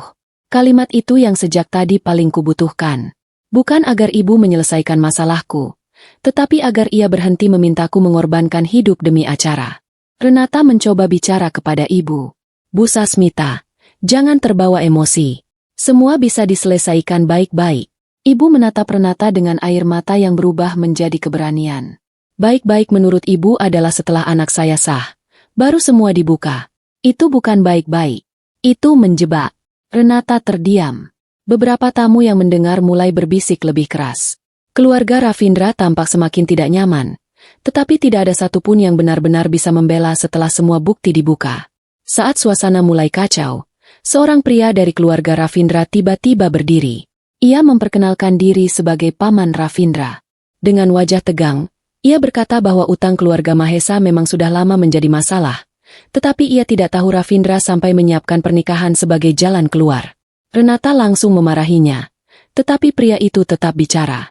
Ia mengatakan bahwa beberapa bulan terakhir, Renata sering meminta keluarga besar membantu menutup utang, tetapi semua menolak karena jumlahnya terlalu besar. Ucapan itu membuat rencana mereka semakin jelas. Akadku bukan sekadar hari bahagia. Bagi mereka, Akadku adalah pintu terakhir untuk mendapatkan bantuan dari keluargaku. Ravindra menatap pamannya dengan marah. Paman itu menunduk, lalu berkata, "Cukup, Vin. Jangan tarik anak orang ke masalah yang kamu buat sendiri." Mendengar nama kecil Ravindra disebut dengan nada kecewa, wajah Ravindra tampak hancur. Untuk pertama kalinya, bukan hanya keluargaku yang melihatnya sebagai pelaku. Keluarganya sendiri mulai mundur darinya. Aku menarik napas panjang. Tanganku masih memegang ujung kebaya, tetapi hatiku tidak lagi ragu seperti sebelumnya. Aku ingin bicara, ingin menyatakan keputusan. Namun sebelum sempat melakukannya, pintu utama gedung terbuka dan seorang kurir masuk tergesa-gesa bersama panitia. Semua orang menoleh. Kurir itu membawa amplop kecil berwarna coklat dan berkata bahwa paket itu harus diberikan langsung kepadaku. Karena pengirimnya bilang ini bagian terakhir sebelum Nara membuat keputusan. Ravindra langsung pucat. Renata berdiri mendadak dan berkata, "Jangan diterima." Tapi justru reaksinya membuatku semakin yakin amplop itu penting. Panitia menyerahkannya kepada ayah. Lalu ayah memberikannya kepadaku. Di bagian depan amplop tertulis, "Buka hanya jika Ravindra masih mengaku mencintaimu." Tanganku gemetar saat membuka amplop itu. Di dalamnya ada satu lembar foto dan secarik pesan singkat. Foto itu memperlihatkan Ravindra bersama seorang notaris, dengan dokumen yang tampak sudah disiapkan. Pesan di balik foto itu berbunyi, "Surat kuasa itu bukan rencana. Dokumennya sudah jadi sejak seminggu lalu." Aku menatap Ravindra. Wajahnya putih seperti kertas. Saat itulah aku tahu, jika akad ini berjalan, hidupku mungkin sudah disiapkan untuk ditandatangani tanpa sempat kupahami.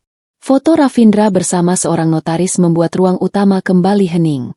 Selama beberapa detik, tidak ada yang bicara. Aku memegang foto itu dengan tangan gemetar. Sementara mataku terus menatap wajah Ravindra yang semakin pucat. Di belakang foto itu tertulis jelas, surat kuasa itu bukan rencana. Dokumennya sudah jadi sejak seminggu lalu. Kalimat itu membuat semua pembelaan Ravindra terdengar tidak berguna. Ia tidak lagi bisa berkata bahwa catatan tangan itu hanya rencana lama. Ia tidak lagi bisa berkata bahwa semua terjadi karena panik. Dokumen itu sudah dibuat sebelum akad, sebelum aku menjadi istrinya, sebelum aku tahu bahwa hidupku hampir disiapkan untuk masuk ke dalam perangkap yang rapi. Ayah mengambil foto itu dari tanganku, lalu menatap Ravindra dengan wajah yang belum pernah kulihat sebelumnya. Tenang, tetapi sangat tajam. "Notaris siapa ini?" tanya ayah. Ravindra tidak menjawab. Ia menelan ludah, lalu menatap Renata. Renata juga diam, tetapi matanya bergerak gelisah, seperti sedang mencari alasan paling aman untuk diucapkan. Ayah mengangkat foto itu sedikit lebih tinggi agar keluarga dekat bisa melihat. Ini bukan lagi masalah perasaan. Ini sudah menyangkut dokumen yang disiapkan tanpa sepengetahuan anak saya. Renata cepat menyela. Itu hanya konsultasi hukum. Ravindra ingin memastikan setelah menikah nanti semua urusan rumah tangga jelas. Jangan langsung menuduh. Sahira langsung menatapnya tajam. "Konsultasi hukum apa yang harus dirahasiakan dari calon istri, Bu? Apalagi di belakang fotonya tertulis surat kuasa sudah jadi." Renata membalas dengan suara tinggi, "Kamu jangan ikut campur." Tapi kali ini, ibu berdiri di depan Sahira. Sahira mungkin bukan keluarga, tapi dia lebih jujur melindungi Nara daripada calon mertua yang dari tadi menutup aib anaknya. Kalimat ibu membuat Renata terdiam. Aku menatap ibu. Dan untuk pertama kalinya hari itu, aku benar-benar merasa tidak sendirian. Ibu yang tadi takut acara batal, kini berdiri di depan semua orang untuk membelaku. Ayah lalu meminta salah satu paman dari pihak keluarga kami menghubungi kenalan hukum yang dipercaya. Ravindra langsung panik. "Om, tidak perlu sejauh itu. Saya bisa jelaskan." Ayah menatapnya dingin. "Dari tadi kamu diberi kesempatan menjelaskan, tapi setiap bukti baru muncul karena kamu tidak pernah jujur." Ravindra mendekat ke arahku, tetapi ayah menahan tubuhnya dengan satu tangan. Ravindra memohon, "Nara, dengarkan aku sekali saja. Aku memang bertemu notaris, tapi bukan untuk mengambil apapun darimu. Aku hanya ingin setelah kita menikah, semua urusan lebih mudah." Aku menatapnya, dan rasa sedihku mulai berubah menjadi lelah. Lebih mudah untuk siapa? Ravindra? Untukku? Atau untuk kamu yang ingin aku tanda tangan pelan-pelan setelah sah? Ia terdiam. Aku melanjutkan, "Kalau dokumen itu baik, kenapa aku baru tahu dari surat orang lain? Kenapa bukan dari mulutmu sendiri?" Vera yang sejak tadi berdiri di belakang akhirnya maju. Ia menatap Ravindra dengan wajah kecewa yang sudah bercampur marah. Kamu pernah bilang hal yang sama kepadaku. Semua urusan akan lebih mudah kalau aku percaya. Waktu itu aku percaya. Dan setelah itu namaku tersangkut tagihan yang tidak pernah kupakai. Ravindra langsung membentak. Kamu berhenti membawa cerita lama. Vera menggeleng. Cerita lama itu penting. Karena hari ini kamu hampir membuat Nara masuk ke cerita yang sama. Salah satu keluarga dari pihak Ravindra mulai berdiri dan meminta semua orang tenang. Ia berkata bahwa masalah ini sebaiknya dibawa ke ruang tertutup agar tidak menjadi tontonan. Namun ayah menolak. Yang kalian sebut tontonan ini adalah hidup anak saya. Dari tadi kalian ingin menutup pintu supaya Nara tidak punya saksi. Sekarang semua orang sudah mendengar. Dan saya tidak akan membiarkan bukti ini hilang. Suara ayah membuat beberapa keluarga Ravindra menunduk. Mereka tidak lagi sekuat awal. Karena satu persatu rahasia anak dan ibu itu terbuka di depan semua orang. Di tengah ruangan yang tegang, ponsel Sahira berbunyi. Ia melihat layar, lalu menatapku cepat. Nara, nomor yang sama mengirim lampiran baru. Aku mengangguk, meski dadaku sudah takut menerima bukti berikutnya. Sahira membuka lampiran itu. Isinya foto dokumen yang buram, tetapi masih bisa dibaca. Di bagian atas tertulis surat kuasa pengelolaan aset dan persetujuan kerja sama usaha. Namaku ada di sana. Nama Ravindra ada di sana. Bahkan ada kolom tanda tangan yang sudah diberi penanda kecil. Seolah seseorang sudah menyiapkan bagian mana yang harus kutandatangani. Aku merasa kakiku lemas. Sahira langsung memegang lenganku. Ibu menjerit kecil ketika melihat namaku tertulis dalam dokumen itu. Ayah mengambil ponsel Sahira dan membaca lebih teliti. Lalu ia menatap Ravindra. Kamu menyiapkan dokumen atas nama anak saya sebelum dia tahu. Ravindra cepat menggeleng. Itu hanya draft. Draft yang belum berlaku. Aku menatapnya. Tapi kamu sudah menyiapkannya. Kamu sudah menyiapkan jalanku sebelum aku tahu mau dibawa kemana.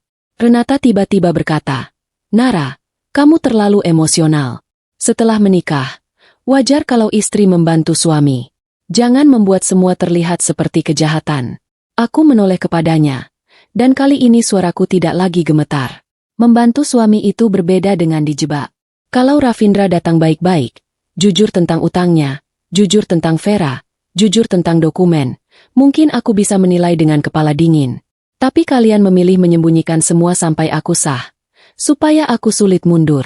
Itu bukan rumah tangga. Itu perangkap. Suara bisik-bisik tamu semakin besar. Beberapa orang mulai merekam dari jauh. Tetapi panitia segera meminta mereka berhenti. Aku tidak peduli lagi. Kalau semua ini menyebar, biarlah. Yang penting aku tidak menjadi istri dari pria yang sejak awal sudah menulis jalanku tanpa izin. Penghulu lalu berkata bahwa akad tidak dapat dilanjutkan jika calon pengantin perempuan merasa tertekan atau tidak ridha. Kalimat itu membuat Ravindra kehilangan sisa kesabarannya. Ia menatap penghulu. Lalu menatapku. Jadi kamu benar-benar mau membatalkan semuanya hanya karena dokumen yang belum kamu tanda tangani. Aku menatapnya. Bukan hanya karena dokumen. Karena kamu menyembunyikan Vera. Karena kamu tahu dia hamil. Karena ibumu menyuruh dia pergi. Karena kamu menunggu aku sah supaya bisa mengaturku. Karena kamu menyiapkan surat kuasa tanpa memberitahuku. Semua itu bukan satu kesalahan kecil. Ravindra. Itu rangkaian kebohongan. Ravindra tertawa pahit. Kamu pikir setelah ini hidupmu akan tenang. Kamu sudah mempermalukan aku di depan semua orang. Aku menjawab pelan. Aku tidak mempermalukanmu. Aku hanya berhenti melindungi kebohonganmu. Renata menarik tangan Ravindra dan berbisik agar ia diam. Tetapi Ravindra sudah terlalu marah. Ia menunjuk Vera dan berkata bahwa semua ini salah wanita itu. Kalau Vera tidak datang, akad tetap berjalan, dan semuanya bisa diselesaikan setelahnya. Aku langsung membeku mendengar kalimat itu. Ravindra baru saja mengakui hal yang paling kutakuti. Akad tetap berjalan, lalu semuanya diselesaikan setelahnya. Artinya, ia memang tidak pernah berniat jujur sebelum aku sah. Vera menatapnya dengan air mata yang jatuh perlahan. Jadi benar, kamu hanya butuh akad selesai. Ravindra sadar ucapannya salah, tetapi sudah terlambat. Ruangan yang tadi riuh kini kembali sunyi. Semua orang mendengar sendiri bahwa Ravindra lebih peduli akad berjalan daripada kebenaran diketahui. Ibu menggenggam tanganku semakin erat. Ayah berdiri di depan meja akad, lalu berkata kepada penghulu bahwa keluarga kami meminta akad dihentikan sampai semua bukti diperiksa. Namun sebelum keputusan itu benar-benar diucapkan, suara panitia terdengar dari pintu utama. "Pak Bagaskara, ada orang dari kantor notaris datang." Katanya dia diminta mengantar salinan dokumen untuk Pak Ravindra, karena harus siap setelah akad selesai. Semua orang langsung menoleh ke arah Ravindra. Wajahnya berubah pucat total. Renata menutup matanya, seolah tahu bahwa tidak ada lagi yang bisa diselamatkan. Aku menatap pintu utama, melihat seorang pria membawa map biru masuk dengan wajah bingung karena tidak tahu bahwa dokumen yang ia bawa akan menjadi bukti paling besar hari itu. Dan saat map itu diletakkan di atas meja akad, aku tahu, keputusan yang akan kuambil sebentar lagi tidak akan bisa ditawar lagi. Map biru itu diletakkan di atas meja akad, tepat di tempat yang seharusnya menjadi saksi aku dan Ravindra mengucap janji sebagai suami istri.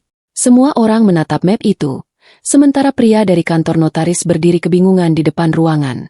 Ia sepertinya tidak tahu bahwa kedatangannya justru membuka bagian paling berbahaya dari rencana Ravindra. Ravindra langsung melangkah maju, mencoba mengambil map itu, tetapi ayah lebih cepat. Tangan ayah menahan map tersebut di atas meja, lalu ia menatap pria itu dengan tajam. "Dokumen ini untuk siapa?" Pria itu menjawab gugup, "Untuk Pak Ravindra Mahesa. Katanya harus disiapkan setelah akad selesai." Kalimat "setelah akad selesai" membuat dadaku seperti jatuh. Lagi-lagi kalimat itu. Semua rencana mereka selalu menunggu aku sah dulu. Setelah akad selesai, setelah Nara menjadi istri, setelah keluarga Bagaskara sulit mundur, setelah aku tidak mudah pergi. Aku menatap Ravindra. Ia terlihat seperti orang yang seluruh topengnya sudah runtuh di depan semua tamu. Renata menutup wajahnya, tetapi bukan karena menyesal. Ia tampak seperti orang yang baru sadar bahwa rencana yang ia susun terlalu rapi akhirnya hancur, karena satu surat yang sampai ke tanganku tepat waktu. Ayah membuka map biru itu. Di dalamnya ada beberapa lembar dokumen yang sudah diberi tanda kecil di bagian tanda tangan. Ada namaku, nama Ravindra, dan beberapa bagian yang menyebut persetujuan pengelolaan aset, bantuan modal, serta kerjasama usaha setelah pernikahan. Aku tidak paham semua istilahnya, tetapi aku tahu satu hal. Dokumen itu bukan dibuat untuk melindungiku. Dokumen itu dibuat agar aku percaya, lalu menandatangani sesuatu yang akan mengikat keluargaku dengan masalah Ravindra. Ayah membaca lebih teliti, lalu wajahnya berubah semakin keras. Ini bukan sekadar draft rumah tangga. Ini dokumen yang bisa memberi kuasa kepada Ravindra untuk mengurus keputusan penting atas nama Nara setelah menikah. Ibu memegang lenganku kuat-kuat. Tubuhnya gemetar.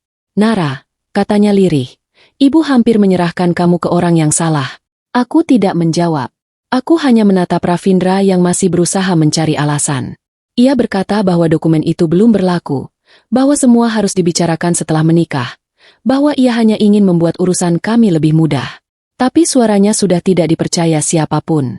Bahkan beberapa keluarga dari pihaknya sendiri mulai menjauh, seolah tidak ingin terseret dalam kebohongan yang semakin jelas. Pria dari kantor notaris terlihat semakin bingung. Ia berkata bahwa dirinya hanya diminta mengantar salinan sesuai arahan. Ayah bertanya siapa yang meminta. Pria itu menatap Ravindra, lalu Renata. Setelah ragu sebentar, ia menjawab bahwa beberapa hari lalu Ravindra dan Renata datang bersama untuk membahas rancangan dokumen yang akan digunakan setelah akad. Ruangan langsung riuh. Renata berusaha membentak pria itu agar diam, tetapi semuanya sudah terlambat. Pengakuan itu seperti kunci terakhir yang membuka semua pintu kebohongan. Ravindra tiba-tiba menatapku dengan wajah marah dan putus asa.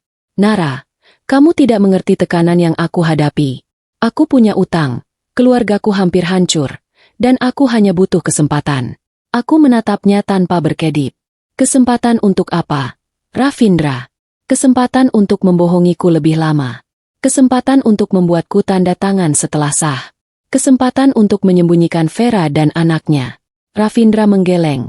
Air matanya mulai jatuh. "Aku mencintaimu. Aku benar-benar mencintaimu." Aku menarik napas pelan. Cinta tidak menyiapkan dokumen rahasia. Cinta tidak menyuruh wanita hamil diam. Cinta tidak menunggu akad selesai supaya pasangannya sulit pergi. Vera berdiri di belakangku dengan wajah basah oleh air mata. Ia tidak tersenyum melihat Ravindra hancur. Ia juga tidak terlihat menang. Mungkin karena luka seperti ini tidak membuat siapapun benar-benar menang. Ia berkata pelan, "Ravindra, berhenti. Kamu sudah menyakiti terlalu banyak orang. Akui saja." Ravindra menoleh ke arahnya dengan marah. Semua ini karena kamu. Kalau kamu tidak mengirim surat itu, semua bisa aku atur. Kalimat itu membuat ruangan kembali hening. Semua bisa aku atur. Itulah isi hati Ravindra yang sebenarnya. Bukan semua bisa diselesaikan, bukan semua bisa diperbaiki, tetapi semua bisa ia atur. Aku menatapnya dan berkata, terima kasih sudah mengatakan itu di depan semua orang. Karena akhirnya aku tahu, aku bukan calon istri di matamu. Aku hanya bagian dari sesuatu yang ingin kamu atur.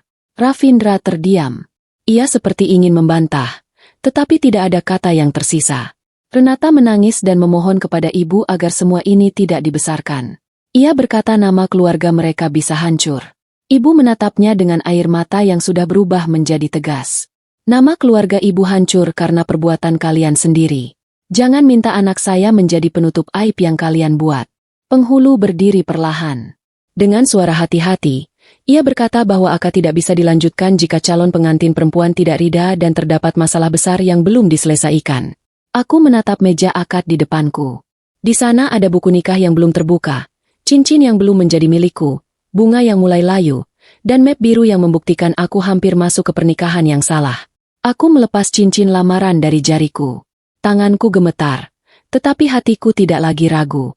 Aku meletakkan cincin itu di atas meja, tepat di samping dokumen yang hampir mengikat hidupku. Aku mengambil mikrofon kecil di meja akad. Ruangan langsung diam. Aku menatap keluarga besar, tamu, penghulu, lalu menatap Ravindra untuk terakhir kalinya sebagai pria yang pernah kupercaya. Saya minta maaf kepada semua tamu yang sudah datang. Hari ini seharusnya saya menikah dengan Ravindra. Tapi setelah semua surat, bukti, pengakuan, dan dokumen yang dibuka di depan kita semua, saya memutuskan untuk membatalkan akad ini. Saya memilih malu hari ini, daripada menangis seumur hidup karena menikah dengan pria yang sudah menyiapkan kebohongan sebelum saya menjadi istrinya. Tangis ibu pecah. Ayah berdiri di sampingku dan mengangguk pelan. Sahira menggenggam tanganku erat, seolah memastikan aku tidak sendirian. Ravindra langsung berlutut lagi. Ia menyebut namaku berkali-kali, meminta kesempatan, berkata bahwa ia akan berubah. Tapi kali ini, tangisnya tidak lagi membuatku goyah. Aku sudah melihat semua yang harus kulihat. Aku berkata pelan, Ravindra, aku tidak membencimu. Tapi aku tidak akan menyelamatkanmu dengan cara menghancurkan diriku sendiri. Renata jatuh terduduk, menangis sambil menyebut bahwa semuanya sudah hancur. Ayah segera meminta keluarga kami mengamankan semua bukti, termasuk surat, foto, pesan suara, dokumen utang, dan map dari kantor notaris. Ia juga menyatakan di depan keluarga Ravindra bahwa semua rencana kerjasama dibatalkan dan tidak ada dokumen apapun yang boleh diproses atas namaku. Beberapa keluarga Ravindra meminta maaf kepada ayah, tetapi ayah hanya menjawab bahwa permintaan maaf tidak menghapus rencana yang hampir menjerat anaknya. Aku berjalan keluar dari ruang utama dengan langkah pelan. Tamu masih berbisik, beberapa menatap iba, beberapa menatap kaget, tetapi aku tidak lagi menunduk karena malu. Aku menangis. Iya. Hatiku hancur. Iya. Tapi langkahku bukan langkah orang kalah. Aku keluar dari ruang akad sebagai perempuan yang hampir dijebak, tetapi akhirnya memilih selamat. Di ruang rias, Sahira membantuku melepas kerudung dan kebaya pengantin. Saat melihat diriku di cermin, riasanku rusak, mataku merah. Tetapi untuk pertama kalinya hari itu aku bisa bernapas dengan lega. Beberapa hari setelah akad batal, cerita itu menyebar di keluarga besar. Ada yang berkata aku terlalu berani membuka aib di depan tamu. Ada yang berkata seharusnya aku menyelesaikannya diam-diam. Tapi aku tidak menjawab semua orang. Mereka tidak berada di posisiku. Mereka tidak tahu rasanya 1 jam lagi hampir mengucap sah kepada pria yang sudah menyiapkan dokumen rahasia, menyembunyikan wanita hamil, dan menjadikan keluargaku sebagai jalan keluar utangnya. Aku kehilangan pesta pernikahan, tetapi aku mendapatkan kembali hidupku. Vera tidak menjadi sahabatku. Luka yang ia bawa tetap bagian dari sakitku. Namun beberapa minggu kemudian, ia mengirim surat terakhir. Isinya singkat. Nara, aku tahu aku salah karena pernah percaya pada pria yang sedang menyiapkan pernikahan denganmu. Aku tidak meminta kamu memaafkanku. Aku hanya bersyukur surat itu sampai sebelum kamu menjadi aku yang berikutnya. Aku membaca surat itu lama sekali, lalu menyimpannya. Bukan sebagai kenangan tentang Ravindra, tetapi sebagai pengingat bahwa kebenaran kadang datang dari orang yang paling tidak ingin kita percaya. Ravindra dan Renata harus menghadapi akibat dari perbuatan mereka sendiri. Vera memperjuangkan hak anak dalam kandungannya. Ayah memastikan tidak ada satupun dokumen yang bisa menyeret namaku atau keluarga kami. Ibu berhenti menyalahkan diri sendiri. Walaupun sesekali ia masih menangis ketika mengingat betapa dekatnya aku dengan hidup yang salah. Sahira tetap di sisiku, mengingatkanku bahwa batal menikah bukan berarti gagal menjadi perempuan. Kadang, batal adalah cara Allah menyelamatkan kita dari jalan yang tidak kita lihat ujungnya. Aku tidak pernah membenci hari itu. Walaupun hari itu penuh air mata, hari itu juga menyelamatkanku. Surat dari Vera memang menghancurkan akadku, tetapi bukan menghancurkan hidupku. Surat itu justru menghentikan aku sebelum masuk ke dalam rumah tangga yang dibangun dari dusta. Aku belajar bahwa lebih baik menangis di depan tamu karena membatalkan pernikahan, daripada menangis diam-diam bertahun-tahun karena mempertahankan pernikahan yang salah. Hikmah cerita. Dari kisah Nara, kita belajar bahwa pernikahan tidak boleh dibangun di atas kebohongan. Cinta yang sehat tidak menyembunyikan masa lalu yang masih berjalan, tidak menyiapkan dokumen rahasia, tidak memakai pasangan sebagai jalan keluar utang, dan tidak menunggu akad selesai agar seseorang sulit pergi.